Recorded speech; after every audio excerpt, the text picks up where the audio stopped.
नमस्कार मित्रों,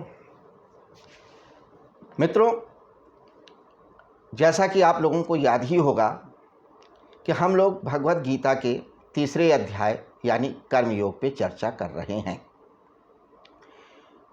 इस अध्याय के शुरुआत में ही महात्मा अर्जुन ने भगवान श्री कृष्ण से प्रश्न किया था कि हे केशव, मेरे लिए कौन सा मार्ग उचित होगा, कर्म का या ज्ञान का?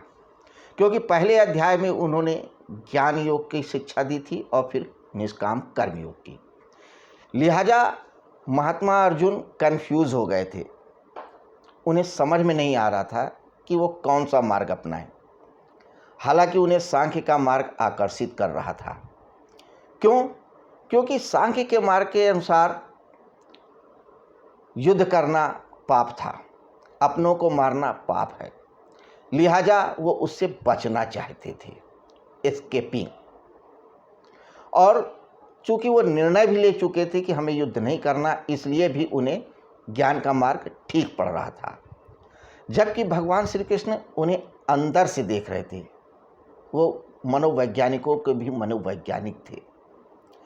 लिहाजा वो जानते थे कि अर्जुन युद्ध के बिना नहीं रह सकता, कर्म के बिना नहीं रह सकता, इसलिए वो कर्म की ही बात बता रहे थे। और जब इन्होंने ये प्रश्न किया तो उन्होंने कर्म के बारे में बहुत सारी बातें बताई। सबसे पहले तो उन्होंने ये कहा कि कर्म करना मनुष्य की ज़रूरत है। मनुष्य ही नहीं, संसार में जितने भी जड़, स्थावर, जंगम है, सब कर्म कर रहे हैं और सबको कर्म करना ही है। चाहे पिंड हो, चाहे ब्रह्मांड हो, चाहे मनुष्य हो, देवता हो, यक्ष हो, किन्नर हो, कुछ भी हो, सबको कर्म करना है और सभी कर्म कर रहे हैं। प्रकृति भी कर्म ही कर रही है एक तरह से। तो तू कर्म से बच नहीं सकता, क्योंकि तू भी उस प्रकृति का हिस्सा है। तू कर्म नहीं करेगा, प्रकृति करवा लेगी। और तुझे जीवन यापन के लिए भी कर्म करना ही पड़ेगा। तो जब तू कर्म से बच ही नहीं सकता तो तू कर्म कर। चूंकि कर्म बांधता भी है, मुक्त भी करता है, इसलिए तू कर्म को निष्काम, बिना कामना के द्वारा कर। लिहाजा तू मुक्त हो जाएगा सभी पाप से, सभी द्वंद्व से, सभी बातों से। और फिर उन्होंने ये भी बताया कि जो व्यक्ति स्व में स्थित होता है, जो अपने आप को जान लेता है, उसके लिए कर्म करने ना करने की कोई बाउंडेशन नहीं रह जाती है। क्योंकि वह अच्छे में भी राजी है, बुरे में भी राजी है, कुछ पाने में भी राजी है, कुछ ना पाने में भी राजी है। क्योंकि जो पाना होता है वो पा चुका होता है, जो जानना होता है वो जान चुका होता है, जो करना होता है जो कर चुका होता है। इसलिए कर्मों में उसकी कोई आसक्ति या अनासक्ति नहीं रह जाती।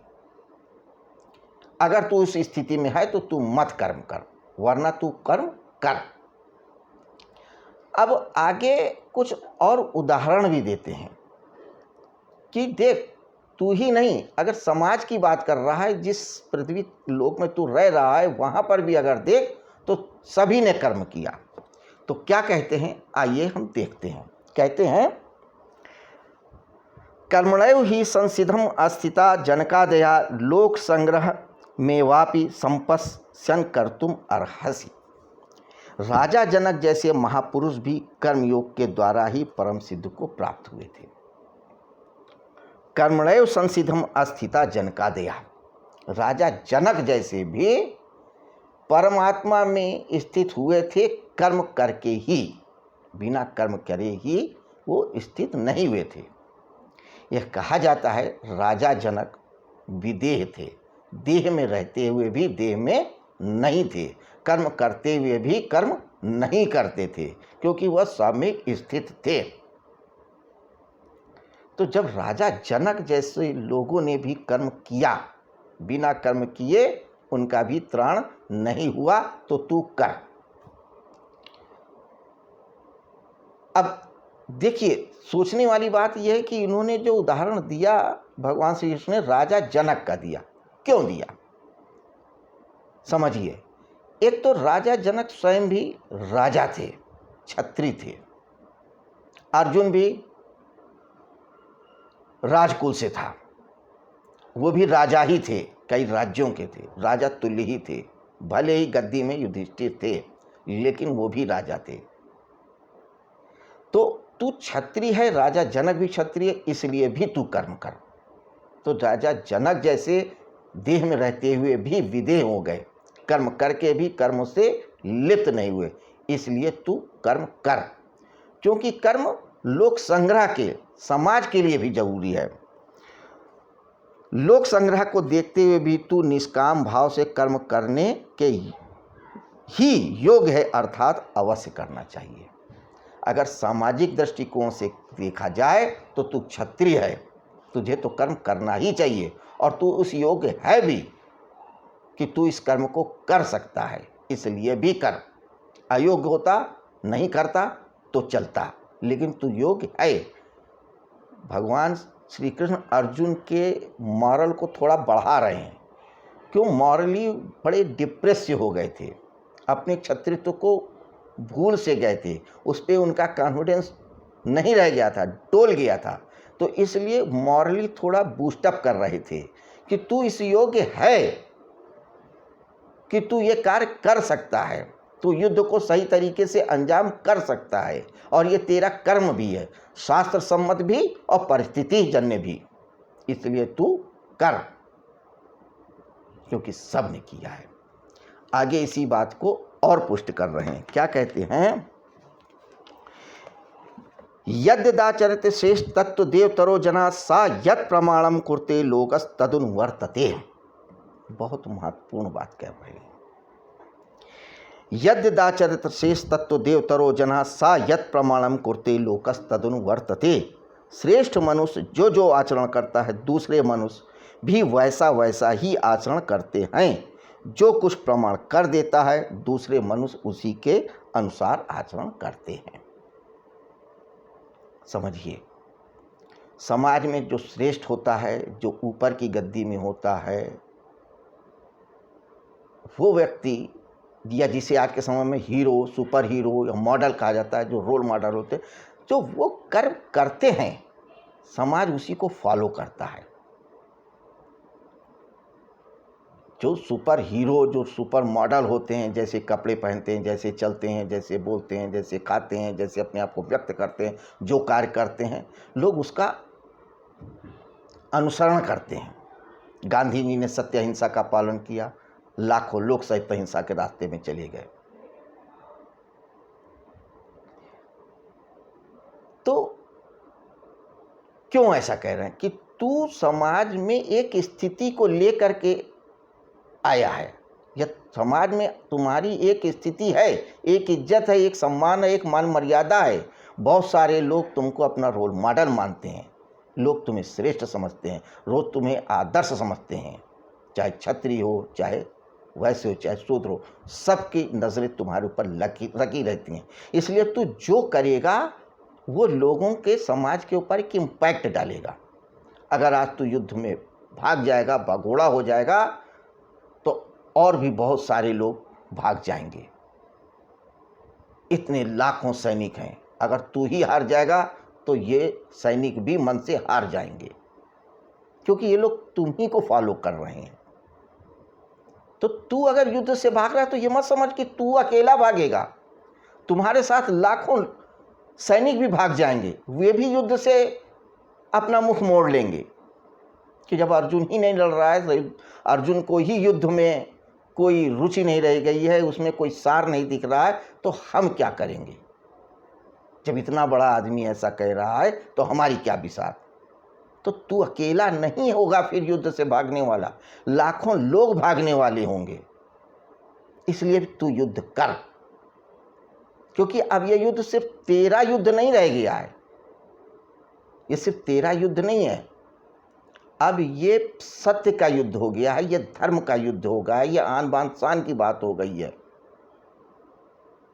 ये उस सिद्धांतों की बात है जिस सिद्धांतों को लेकर के तू इतने साल वन में रहा है और अज्ञातवास में रहा है, तूने जितने कष्ट उठाए हैं,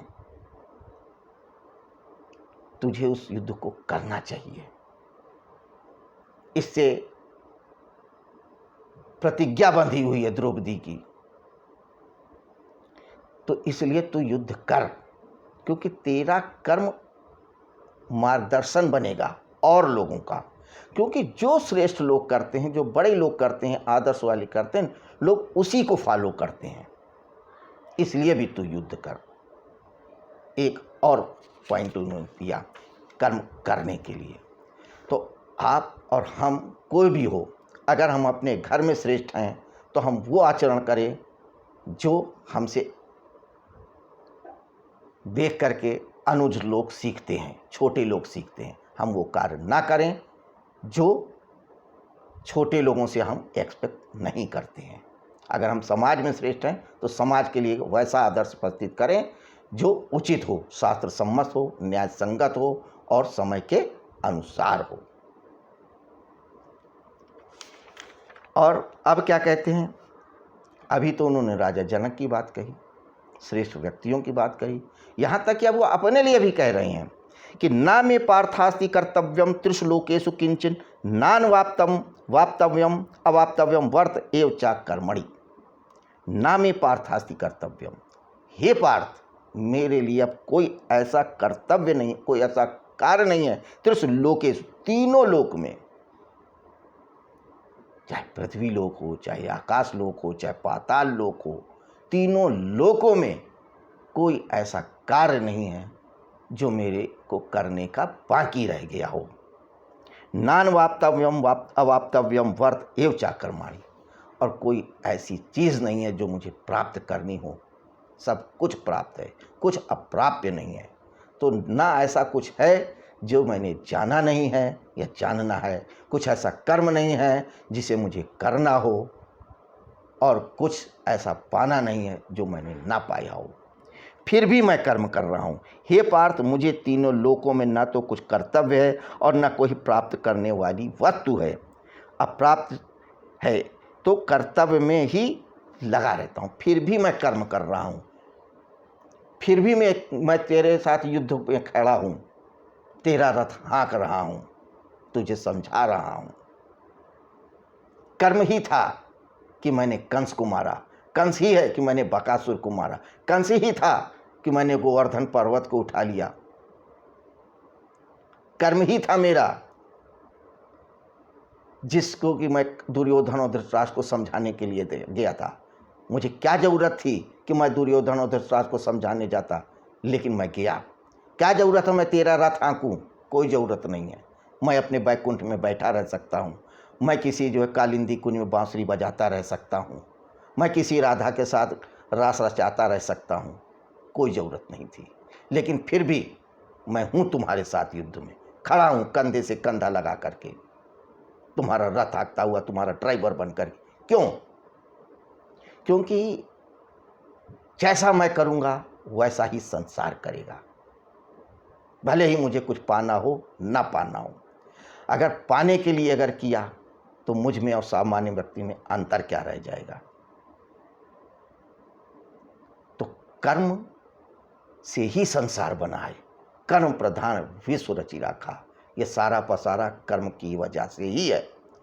तू मुझे देख पा रहा है, मैं तुझे देख पा रहा हूँ, तू मुझे समझ रहा है, मैं तुझे समझा रहा हूँ, तू युद्ध करने के लिए उद्यत है और या नहीं भी उद्यत है, ये सब कुछ एक खेल है, एक खेला है जिसे खेलना है। यही खेलना ही कर्म है।